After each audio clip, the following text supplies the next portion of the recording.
इतने इसके शेड्यूल हैं। तो लेंथीएस्ट रिटन है, जैसे ब्रिटेन का कॉन्स्टिट्यूशन रिटन है, लेंथीएस्ट रिटन कॉन्स्टिट्यूशन, ठीक है। इसमें 395 आर्टिकल हैं, 8 शेड्यूल थे, 22 पार्ट थे इनिशियली, ठीक है। इनिशियली अगर हम शुरुआत की बात करें तो इतने थे, बाद में जो अमेंडमेंट्स के जरिए और भी बढ़े हैं। दूसरी बात है जो हमारी संविधान में ऐसे डाले गए हैं जो बहुत इजीली जो है वो अमेंड किए जा सकते हैं, ठीक है। मतलब साधारण बहुमत से भी, ठीक है, कुछ चेंजेस बदलाव जो है वो हो सकते हैं, ठीक है। स्पेशल प्रोविजन से भी हो सकते हैं, स्पेशल मेजोरिटी से भी हो सकते हैं, बट कुछ प्रोविजंस ऐसे होते हैं जो लोकसभा से भी स्पेशल मेजोरिटी चाहिए, विशेष बहुमत, राज्यसभा से विशेष बहुमत। इसके अलावा राज्यों के जो विधानसभा होती है उनमें भी हाफ ऑफ द स्टेट्स, ठीक है, उनका भी कंसेंट चाहिए।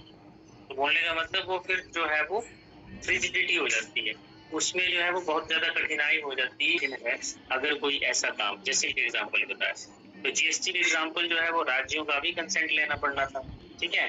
तो बहुत सारे states, more than half of the states जो है वो उनका भी कंसेंट आएगा उनकी विधानसभा से। आर्टिकल 3 जो है, किसी राज्य का नाम चेंज करना है, ठीक है, ये पढ़ेंगे हम, पार्ट 1 में आता है आर्टिकल 3। किसी राज्य का नाम चेंज करना है, किसी राज्य को 2 भागों में डिवाइड करना है, बाइफरकेशन करनी है, जैसे आंध्रा और तेलंगाना हुआ, ठीक है, या फिर किसी कोई नया राज्य क्रिएट करना है, बाउंड्री को कम या ज्यादा करना है ना, ये सारी चीजें जो है वो आर्टिकल 3 के अंडर है। तो वो एक सिंपल मेजोरिटी के साथ भी, लोकसभा राज्यसभा की सिंपल मेजोरिटी के साथ भी साधारण बहुमत से भी चेंजेस की जा सकती है। हालांकि वो संवैधानिक संशोधन नहीं माना जाता है, क्योंकि संवैधानिक संशोधन वही माना जाता है जिसमें लोकसभा और राज्यसभा विशेष बहुमत के साथ बिल पास करें, ठीक है। अगर चेंजेस तो उसमें भी हो सकती है कि मतलब राज्य बनाना या बाइफरकेट करना, राज्य की बाउंड्री को कम ज्यादा करना, नाम चेंज करना, ये सारा बहुत ईजी है, ठीक है। और प्रेसिडेंशियल फॉर्म ऑफ गवर्नमेंट में क्या फर्क होता है, ठीक है। तो जनरली देखें तो हमारी पार्लियामेंट्री फॉर्म ऑफ गवर्नमेंट जो है वो एक तरह से फिक्स नहीं होती, ठीक है। फिक्स का मतलब क्या है कि कभी भी इसका टेन्योर खत्म किया जा सकता है। वैसे अगर नॉर्मली चले तो 5 साल तक चलेगा, ठीक है, 5 साल के लिए लोकसभा गठित की जाती है।